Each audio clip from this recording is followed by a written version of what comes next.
Catherine Ginès, bonjour. Bonjour Elsa. Je suis ravie de vous retrouver. C'est un peu un rendez-vous que nous avons de façon rythmée chaque année. Alors, je rappelle tout d'abord que vous êtes élue à la Chambre de commerce métropolitaine dans la mission Entrepreneuriat pour tous. Et on se retrouve chaque année pour parler d'un événement qui s'appelle OSE, Entrepreneuriat au féminin. Alors, on pourrait peut-être juste rappeler que ça tombe bien que ça se passe maintenant, puisque la journée de la femme se profile. Qu'on aime ou pas cette journée, parce qu'après tout, on n'est pas obligé d'attendre le 8 mars pour se concentrer sur ce qui se passe. Rappelez-nous les fondamentaux de OSE, de ce beau projet qui est né et qui aujourd'hui, le moins qu'on puisse dire, a maturé. Alors c'est vrai que c'est issu, donc on est dans le cadre aujourd'hui de la journée des droits de la femme, donc c'est vrai que moi j'aime bien préciser qu'on n'a pas besoin de cette journée-là, bien entendu, pour en parler au long cours, et j'aime bien aussi préciser l'idée de parler plutôt d'équité plutôt que d'égalité. C'est vrai qu'aujourd'hui on essaye, tant que faire se peut, de mettre à l'ordre du jour l'entrepreneuriat au féminin, donc c'est parti de l'idée, sortie du Covid, de se dire mais tiens, qu'est-ce que la Chambre a comme mission? Donc on a vraiment pour mission de soutenir tout entrepreneur, donc bien entendu ceux qui n'y ont pas forcément accès ou difficilement, et l'idée en tout cas de soutenir et d'accueillir les femmes est partie d'un constat simple en fait, qui sont les statistiques aujourd'hui. Elsa, sur notre territoire, moins de 30% des créateurs d'entreprises sont des femmes. Voilà, mais ça va aller beaucoup mieux, j'en suis sûre. Alors on en est sur la 5e édition de cet événement OSE. Le mot lui-même choisi pour dire OSE, ça veut bien dire mesdames, vous pouvez le faire aussi. Tout à fait. En fait, il y a l'idée de certains freins qu'il peut y avoir en externe, en fait, avec encore, bien sûr, dans notre société, des a priori. Mais ces a priori-là aussi viennent des femmes. Donc c'est ce que j'allais dire, ce sont les barrières que nous mettons nous-mêmes. C'est leur montrer justement l'exemplarité, qu'il y a des femmes, justement, qui sont arrivées, que c'est possible, avec du travail, bien entendu, mais qu'elles peuvent le faire. Donc c'est satisfaire aussi une curiosité autour de ce forum pour qu'elles puissent venir rencontrer à la fois des chefs d'entreprise, mais aussi des experts en matière d'entrepreneuriat. Absolument, puisque cet événement, vous n'êtes pas seul. La Chambre de commerce ne mène pas cet événement seule. Elle a des partenaires, en tout cas au moins rappeler ceux qui accompagnent de façon un peu institutionnelle cet événement. Tout à fait. Donc on a à la fois des partenaires institutionnels qui sont nos partenaires vraiment en propre avec ce forum. Avec qui vous construisez le programme, tout à fait, qui font partie de l'écosystème, bien sûr, de l'entrepreneuriat, avec l'Ordre des avocats de Marseille, les notaires, bien entendu, et puis la Banque Populaire.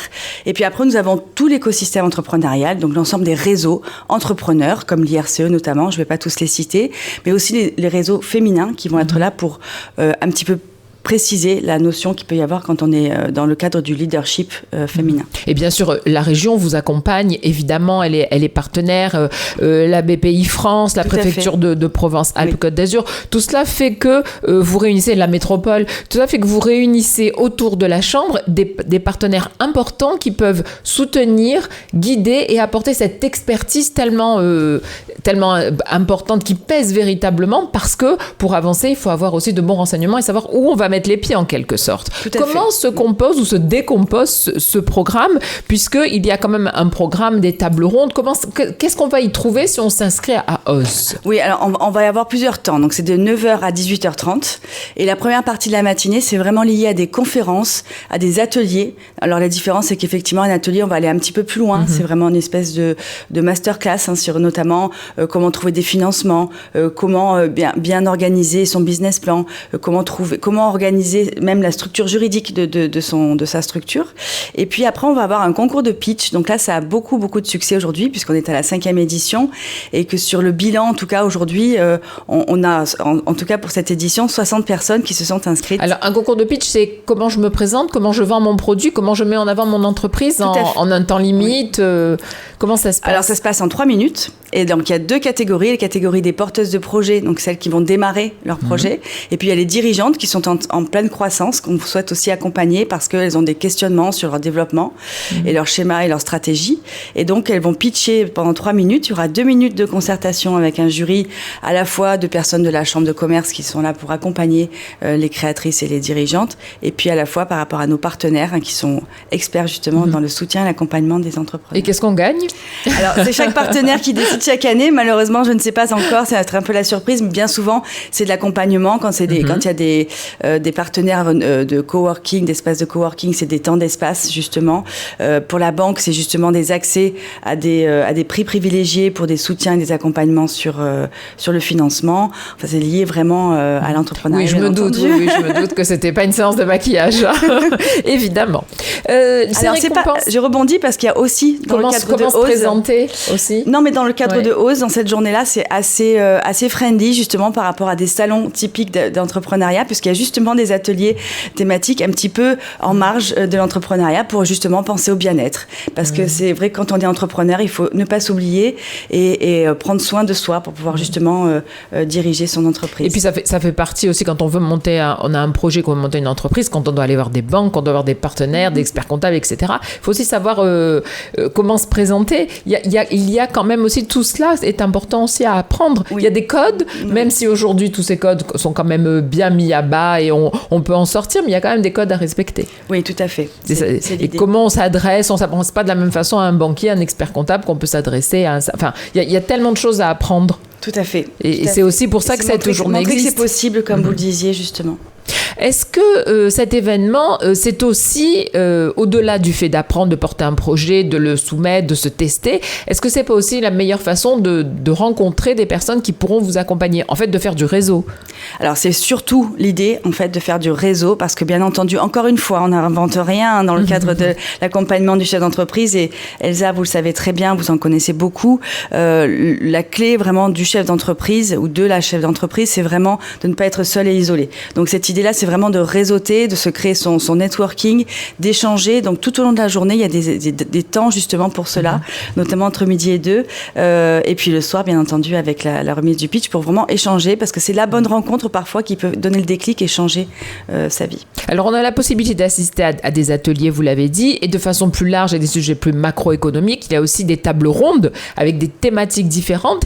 Vous avez quelques thématiques qu'on peut évoquer, qui vont cette année avoir lieu pendant la journée Ose. Alors, on n'a pas donné la date, Catherine Gineste. C'est le jeudi 30 mars. Voilà, c'est à l'Agora d'Aubagne. Donc, l'idée aussi de la Chambre de commerce, c'est d'accompagner l'ensemble des femmes qui souhaitent faire de l'entrepreneuriat sur l'ensemble du territoire. Voilà, pas seulement le territoire ici à Marseille, mais savoir qu'il y a aussi d'autres, à l'extérieur, mais tout près de nous, des lieux comme cela. Alors, quelles sont les thématiques qu'on va retrouver? On en parle un petit peu en amont pour que les gens puissent également s'inscrire. L'idée, c'est qu'on puisse s'inscrire et entendre que cette journée existe. Donc déjà pour s'inscrire, c'est ose.ccamp.com, je le redirai tout à l'heure, mais c'est important. Et puis on pourra retrouver justement toutes les thématiques qu'il peut y avoir. Donc comment bien se lancer dans son projet, des témoignages d'entrepreneurs qui vont expliquer leur parcours, parce que parfois ça peut désacraliser aussi beaucoup de freins qu'on peut avoir. Et puis comment être accompagné financièrement, qu'est-ce qu'il faut aller voir. Nous avons aussi comme partenaire l'ADI qui va pouvoir intervenir sur ce sujet avec des microcrédits. Ou alors vraiment des banquiers comme la BNP Paribas avec Connect Her qui sera là aussi justement pour parler de ces sujets-là. Et puis des animations tout au long de la journée, comme je disais, avec des stands et des thématiques un peu en marge de l'entrepreneuriat. Et puis surtout l'idée qu'on a à côté de l'entrepreneuriat, c'est comment lever ses freins, soi-même ce plafond de verre qu'on peut avoir quand on est femme. Et donc là, ce sont des sujets qui sont un petit peu en marge de l'économie classique de l'entrepreneur. Alors combien vous avez fait plusieurs éditions, puisqu'on en est à la 5e, combien de porteuses de projets se présentent? Est-ce qu'on a une idée du pourcentage parmi toutes celles et ceux qui veulent lancer leur entreprise, du nombre de femmes? Alors, le nombre de femmes qui portent des projets aujourd'hui sur le territoire, c'est 32%. Alors, c'est vrai que ça décroît aussi dans c'est là où on veut faire un focus important. D'ailleurs, on aura un atelier, j'ai oublié de le préciser, sur tous les métiers autour du numérique, où les femmes sont pas assez présentes. On n'a pas beaucoup de femmes? Non, les femmes représentent 7% dans les métiers du numérique, donc tout ce qui est codage, ordinateur, développement tech. Tout ce qui est ingénieur, en informatique, voilà. Tout ça, on n'en a pas beaucoup. Les femmes ne se sentent pas concernées par le sujet. Tiens. Et donc, c'est vrai que on le rejoint du coup dans la French Tech notamment et tout ce qui est lié à la levée de fonds dans les startups, puisque là, on a moins de 10% de femmes aujourd'hui qui sont en position de lever des fonds. Donc c'est vrai que ces chiffres-là, moi, m'ont alerté. C'est pour ça que je me suis dit, il faut vraiment porter ce sujet-là et l'accompagner, et tout au long de l'année, enfin, ne pas arrêter d'en parler, pas seulement le 8 mars. Et vous, en tant que chambre de commerce, vous accompagnez bien sûr des porteuses de projets. Tout à fait. Donc c'est là où on fait mentir un petit peu les statistiques, c'est notre objectif. On a dans le cadre de l'accompagnement des chefs d'entreprise, aujourd'hui des créateurs d'entreprise, on est à 45% de public donc féminin. Vous êtes au-dessus des chiffres extérieurs à la chambre de commerce. Et c'est pareillement également pour le reprenariat, dont on ne parle pas souvent. Reprendre une entreprise qui existe, familiale ou pas. Tout à fait. C'est peut-être l'idée parfois quand on va se lancer. C'est vrai qu'il peut y avoir des freins quand on est jeune, quand on est moins jeune, et reprendre une entreprise peut être aussi une solution. Et là aussi, la chambre de commerce est présente et on a des belles statistiques en tout cas. De pas repartir de zéro, mais partir d'une entreprise qui a déjà pignon sur rue et qui est déjà existante, ça peut peut-être être plus simple. Oui. En tout cas, c'est aussi une possibilité. Cet événement, il sert véritablement à montrer que vous soutenez les entrepreneurs en sens large et les entrepreneuses en particulier. Et c'est cette volonté-là parce que les gens ne savent pas toujours vers qui se tourner lorsqu'ils ont ce type de projet. Bon, quand on est dans le monde économique, on connaît la chambre, on sait qu'elle peut être là pour soutenir, mais quand on n'est pas dans ce monde-là, quand on est étranger jusqu'au projet, il faut le leur dire. Tout à fait. Et c'est un petit peu, on l'a déjà un petit peu dit, mais c'est souvent quand on parle de oser, c'est aussi avoir cette curiosité de dire, souvent les femmes vont dire non, c'est pas pour moi. Et elles vont mettre du temps. Une femme met beaucoup plus de temps à réfléchir, à maturer son projet. Donc c'est aussi pour ça qu'on a voulu rassembler sur un même temps l'ensemble des acteurs pour qu'ils puissent se trouver là et pouvoir échanger sans frein. Alors là, c'est la 5e édition. Pour la 4e édition, on peut donner quelques chiffres ? Oui, donc ça va crescendo. On a à peu près 150 personnes qui sont présentes sur chaque événement. Donc on est très fiers de ce chiffre. Et on a à peu près 75 experts et conseillers qui sont là pour pouvoir accompagner justement les porteuses de projets autour du village justement de Ose, où on a tous les stands dont je parlais avec les partenaires. Et cette année, le pitch a beaucoup de succès apparemment. Vous avez oui, on a 60 inscrits, on est très contents. Ce qui est bien, oui. Alors ça crée justement un tremplin. Je pense notamment ma langue fourche, Alexandra Rigaud, à qui j'ai dit, mais écoute, viens faire le pitch, parce que ça va te permettre de te positionner pour savoir si elle était en transition, elle venait de quitter un travail, et elle disait, tiens, j'ai une idée d'emploi, etc., de création d'entreprise, mais c'est pas mon truc, je l'ai jamais fait.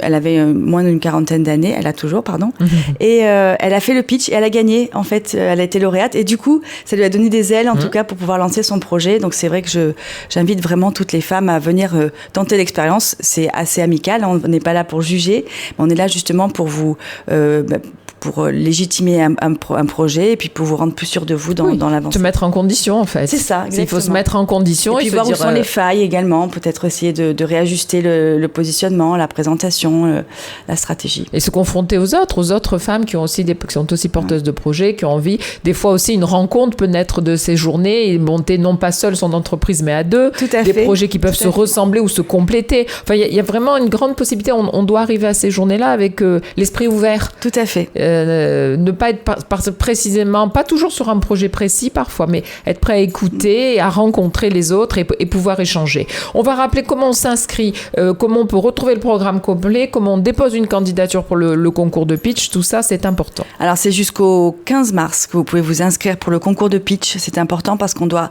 présélectionner quand même des dossiers, qu'on n'arrive pas justement avec juste une idée de vouloir nous parler, c'est vraiment une idée qui doit être un peu construite. Donc c'est sur le site ose.cciamp.com et puis vous pouvez aller voir justement, il y a des illustrations des autres éditions pour vous donner un petit peu une idée de l'ambiance qui est très sympa.